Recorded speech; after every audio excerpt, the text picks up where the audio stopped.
Perkataan politikus super berani ini mulai terbukti.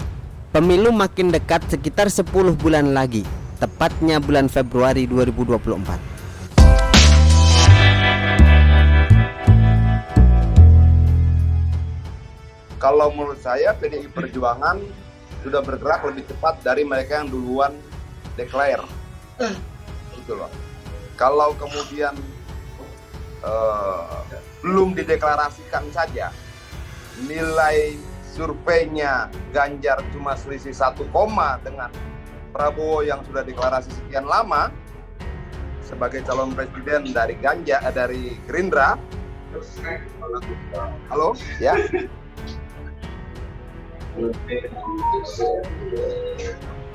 Lanjut Bang Adian. Iya, ini ada suara lain masuk. Oke. Nah, kalau kemudian angka survei tadi sebelum deklarasi,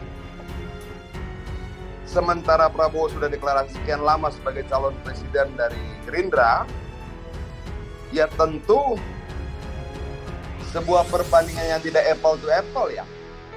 Perbandingan apple to apple itu kalau sudah sama-sama deklarasi. Kenapa demikian?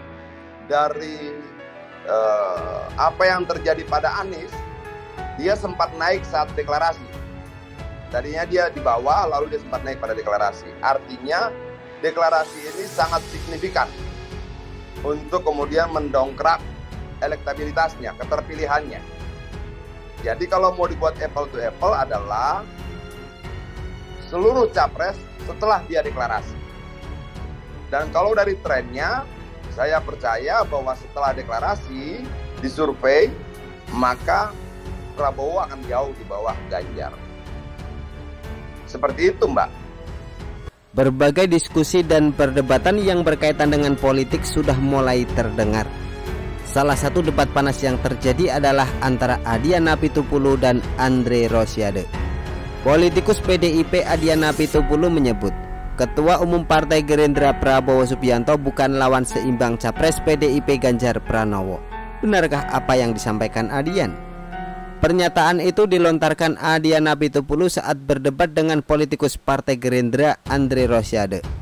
Adian meyakini Ganjar bisa jauh mengungguli Prabowo lantaran sebelum deklarasi saja hasil survei Ganjar hanya terpaut 0% dibanding Prabowo yang sudah lama mengumumkan deklarasi sebagai baca pres.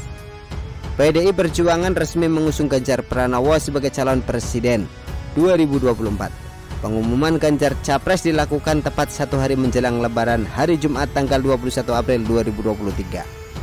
Sejak lama Ganjar Pranowo masuk 3 besar kandidat Capres yang masuk survei bersama Prabowo Subianto dan Anies Baswedan. Poinnya saling kejar dan Ganjar beberapa kali berhasil berada di puncak mengalahkan 2 kandidat lainnya. Elektabilitas Gubernur Jawa Tengah ini sempat menurun ketika Piala Dunia U20 gagal diselenggarakan di Indonesia. Ganjar dan Gubernur Bali Iwayan Koster merupakan 2 orang pejabat publik yang terang-terangan menolak kedatangan timnas Israel ke Indonesia. Publik khususnya para penyuka bola tanpa ampun menyalahkan Ganjar dan Koster atas kegagalan Indonesia jadi tuan rumah Piala Dunia U20. Tak heran elektabilitas Ganjar langsung menurun. Tetapi ketika Megawati mengumumkan Ganjar Capres, elektabilitas Ganjar pun kian melejit. Hal ini berdasarkan hasil survei terbaru Saiful Murjani Research and Consulting (SMRC). Dalam survei yang dilakukan SMRC pada 25 hingga 28 April, elektabilitas Ganjar tertinggi dengan suara 20,8% pada pemilih kritis. Survei sebelumnya Ganjar berada di angka 13%. Sementara Prabowo Subianto menempati posisi kedua dengan suara 15,8%, lebih rendah dibanding survei sebelumnya yakni 18,3%.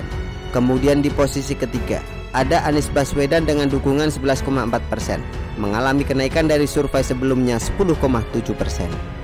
Hasil survei ini seolah membuktikan jika pernyataan Adian Apitupulu benar adanya. Elektabilitas Ganjar sebelum deklarasi hanya beda tipis dengan Prabowo yang sudah lama deklarasi Capres.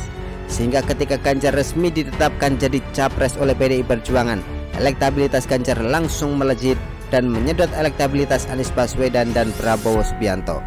Jika saja pemilihan presiden dilaksanakan sekarang, sangat mungkin Ganjar Pranowo akan keluar jadi pemenang, bahkan hanya 1 putaran saja.